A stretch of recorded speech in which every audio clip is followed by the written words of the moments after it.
possibilité de s'immiscer en Ligue des Champions? Je pense qu'il faut, on est encore à chaud, mais si on est à froid, si on regarde effectivement notre saison, qui a été une très longue saison, on a fait 51 matchs, on a commencé le premier match officiel le 6 août, mais j'ai l'impression finalement, je me rappelle encore du soir du 19 mai contre Nice ici, quand on perd effectivement, quand on pense deuxième but, là plus révélateur, mais ça a été effectivement une préparation de saison, puisqu'il n'y a pas vraiment de coupure, mais pour les joueurs, le staff, donc c'était une très longue saison, 51 matchs. On a vécu des grands moments pendant cette saison. Même des très grands, parce que quand on bat le Real Madrid ici, le 2 octobre, le Real Madrid est invaincu depuis 36 matchs, si je ne me trompe pas, depuis janvier.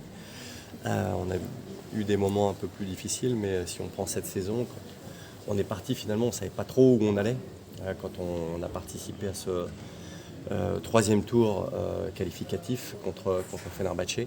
Et puis finalement, on a passé ce tour, on est passé contre Prague et on a eu effectivement ce parcours en Champions League avec ce nouveau format que vous avez découvert comme nous. On a fait des très grandes choses, une très grande performance. Et puis il y a cette deuxième partie de saison. Qualification aujourd'hui directe en Europa League, je pense que c'est une très belle saison. Ça veut dire que le club continue à avancer, continue à évoluer, parce qu'il a eu aussi ce parcours européen et ce classement final. Donc on peut être tous très fiers de ce qui a été fait. Et j'en profite pour remercier, féliciter toutes les équipes du club, les équipes pas que sportives, mais tous ceux et celles qui ont contribué à ce qu'on vive tous ces très grands moments ensemble. Puisqu'on a eu ce parcours en Coupe d'Europe, on a eu les 80 ans du club, on a eu de nouveau cette fête ce soir. Je disais tout à l'heure que la moyenne de spectateurs, il y a 5 ans, je crois, c'était 33 500 spectateurs de moyenne en Ligue 1.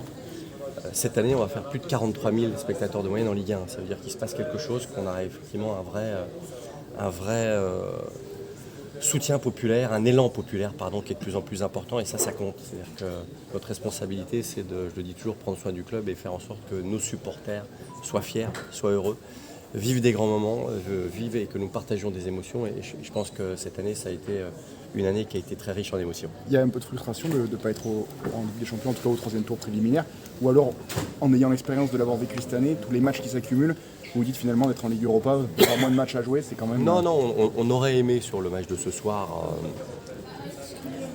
pouvoir combattre pour la 4e place, mais on n'a pas fait le match qu'il fallait à Brest, partie des axes d'amélioration. Maintenant, le match de Brest, il est passé, c'est la semaine dernière, on en a parlé de nouveau hier avec les joueurs, on voulait absolument gagner aujourd'hui. C'était quelque chose de très important pour bien finir cette saison qui a été très longue, pour se respecter le club, les gens qui sont venus, nos supporters. Donc j'ai pas envie de regarder en arrière aujourd'hui, c'est important de gagner, finir 5e et qualifier directement pour l'Europa League. C'est le cas, donc ce soir on peut être satisfait. Je pense que quand à froid, quand on regardera cette saison avec du recul, on pourra se dire que ça a été une très belle saison. Néanmoins, est-ce que ça change radicalement la donne pour la saison prochaine? Donc on est l'impact financier de la Ligue des Champions. Je ne comprends pas cette question. Est-ce que les moyens seront les mêmes pour reconstruire l'équipe? Parce qu'il y aura également pas mal de départs. Si on va sur ce terrain-là, ça va être le 4e exercice bénéficiaire où le LOSC a le meilleur résultat économique de tous les clubs. On l'a été il y a 2 ans sans jouer de compétition européenne, profitable. On l'a été l'an dernier en jouant la Conference League et on l'est cette année en jouant la Champions League. Vous savez, on ne peut pas jouer à la roulette.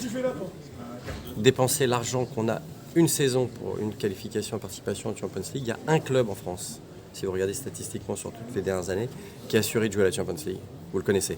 Il va jouer la finale et on espère tous qu'il va remporter cette Champions League cette année. C'est le seul. Donc si vous commencez à dire je dépense cet argent-là mais je ne joue pas la Champions League dans 2 ans, vous êtes en difficulté. Nous on a un modèle qui est totalement différent, qui est responsable de dire effectivement on ne dépense pas l'argent qu'on n'a pas. Et donc on est serein, bien évidemment, mais principalement d'un point de vue sportif, on aurait préféré jouer la Champions League, mais je le disais à l'instant, l'Europa League est une très belle compétition. Voilà, dans ce format. Donc, encore une fois, notre objectif, je l'ai dit en arrivant, c'est de jouer des compétitions européennes tous les ans. Voilà. Une saison, on ne l'a pas fait, sinon on joue et ce sera l'Europa League, ce sera mieux que la Conference League. Même si la Conference League, on a pris du plaisir, finalement, on n'était pas très loin d'aller chercher une demi-finale de Conference League. On n'était vraiment pas loin. Donc, non, c'est pas. C'est vraiment. On n'a pas d'impérieuse nécessité d'un point de vue économique. Voilà. Ce soir, c'était la dernière de Jonathan David.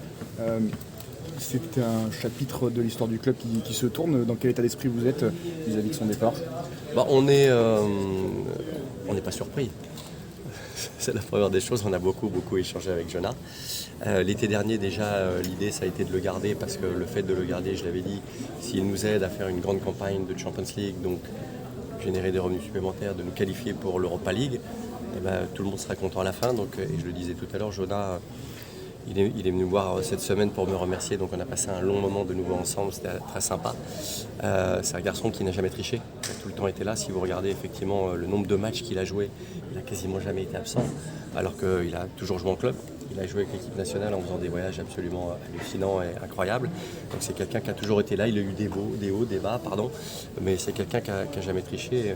Et bien évidemment, c'est un joueur qui restera, qui aura toujours une place spéciale dans l'histoire du LOSC quand on est le 3e meilleur buteur de l'histoire du club. Président, est-ce que Bruno Genesio sera votre entraîneur la saison prochaine? Est-ce que vous désirez le fait qu'il n'a pas très bien compris votre recrutement en janvier? Ça, c'est votre analyse. Moi, je ne le partage pas du tout. Mais oui, Bruno est sous contrat. On est très heureux. Donc, il sera notre entraîneur l'année prochaine. Il a dit qu'il attendait des réponses sur le projet lillois, où est-ce que ça allait. Moi aussi. J'attends des réponses, moi aussi. C'est vous qui avez Quel genre de réponse vous attendez? Mais quel genre de réponse vous Non, attendez? je plaisante. Non, mais ça, c'est des choses, encore une fois, aujourd'hui, il faut célébrer, profiter, être fier de ce que nous avons fait tous ensemble. Il faut prendre le temps, effectivement. On est tous, moi le premier, fatigué. On a besoin de quelques jours, effectivement, pour couper, pour pouvoir repartir et continuer à rendre le club encore plus performant et encore plus fort l'année prochaine. Merci. Merci beaucoup. Bonne soirée.